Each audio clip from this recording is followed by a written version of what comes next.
Welcome back to Explaining Everything, the channel where we dive into the stories and mysteries behind everyday things.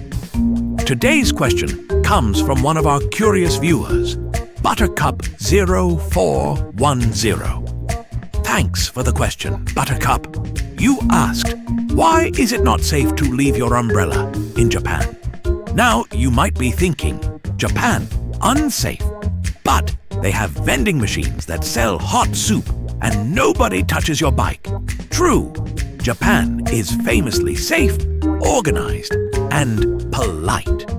But when it comes to umbrellas, oh boy, that's where things get suspiciously shady. Or should we say, shady, but not shady enough, because your umbrella just got stolen. So let's investigate this rainy day mystery and determine why those innocent umbrella racks outside stores are actually low-key crime scenes. Let's find out right here on Explaining Everything.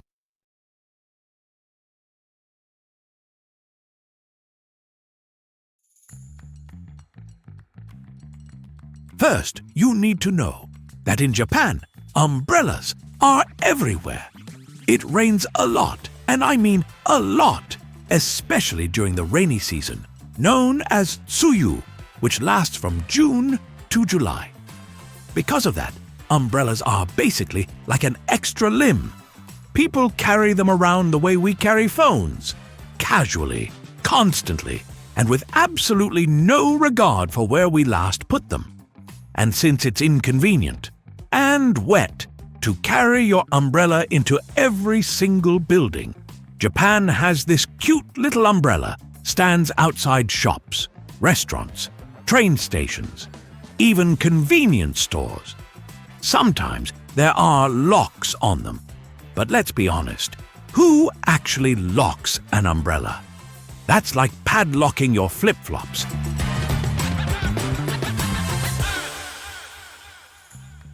Now here's where it gets juicy. Despite Japan being incredibly safe, we're talking about a place where kids walk to school alone at age 6. Umbrellas seem to vanish like socks in a dryer. But here's the twist. It's not considered stealing in the way you're thinking. People don't take umbrellas to resell them on the black market. No one's running an international umbrella cartel out of a basement in Osaka. Instead, umbrella borrowing, let's call it that, is more like a social gray area. You see, most umbrellas in Japan are clear plastic and identical. They're cheap, sold at every convenience store for about 500 yen. And honestly, they all look like they were cloned in the same umbrella factory. So if someone's caught in the rain without theirs, they might just accidentally grab one from the rack. Is it theirs? Probably not. Do they know that? Also, probably yes. Do they feel bad about it? It's a victimless crime if it's raining and you're in a rush, right?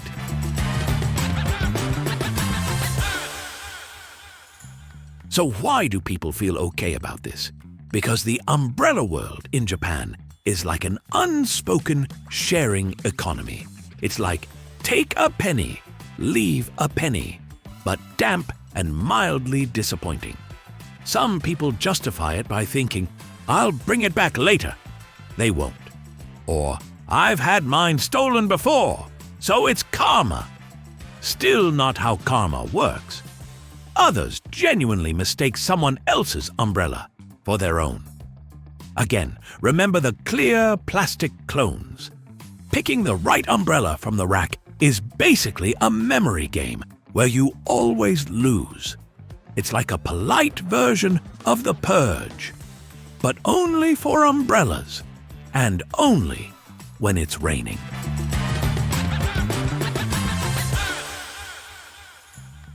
Here's a fun theory. Japan has accidentally created a kind of umbrella socialism. Everyone buys the same umbrella. Everyone loses the same umbrella.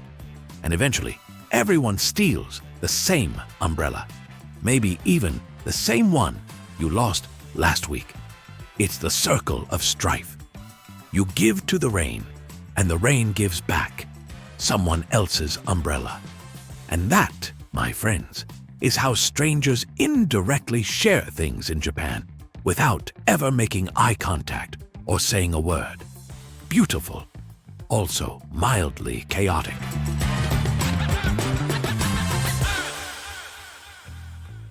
Now, if you think I'm exaggerating, let me hit you with the stats. According to police reports, umbrellas are the most commonly reported stolen item in Japan. Not bikes, not wallets, umbrellas. That's right, umbrellas are the petty criminals of the item world. So, what can you do to protect yourself and your beloved rain shield? Label it. Write your name in big, bold letters. Bonus if you draw a cartoon version of yourself looking disappointed. Buy an unattractive one. Seriously, the uglier, the better. No one steals the umbrella with frogs wearing top hats on it. Bring it inside. Yes, it drips everywhere. But would you rather drip or lose your precious weather companion to the streets? Use lockers. Some places offer actual umbrella lockers. If you're serious about your rain gear, this is the VIP section. True story. One guy in Tokyo wrote his name and phone number on his umbrella. It still got taken. But then it came back 2 days later, neatly folded, still wet, with a polite note. Sorry, emergency rain. Hope you understand. That's the most respectful umbrella theft I've ever heard of. Honestly, I'd frame the note and forgive the guy.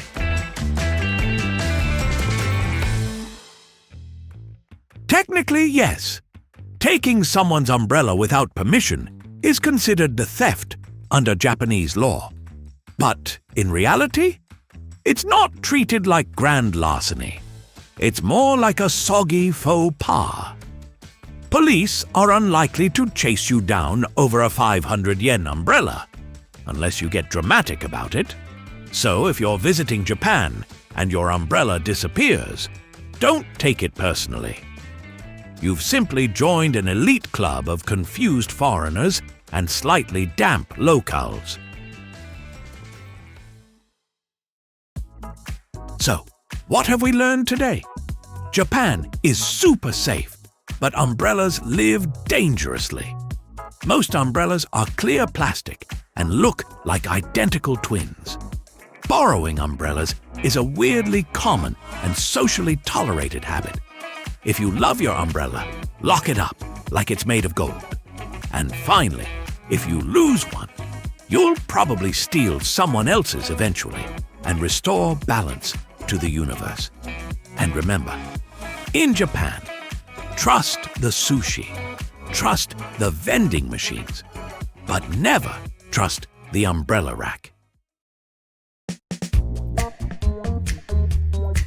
If you like this video, hit that like button and subscribe. Also, if you have suggestions for our next video, feel free to share them in the comments below. We'll be sure to give you an acknowledgement for your contribution. Thank you for tuning in and join us next time here in the channel that answers all the why, what, who, where, and how questions you've always wondered about here on Explaining Everything.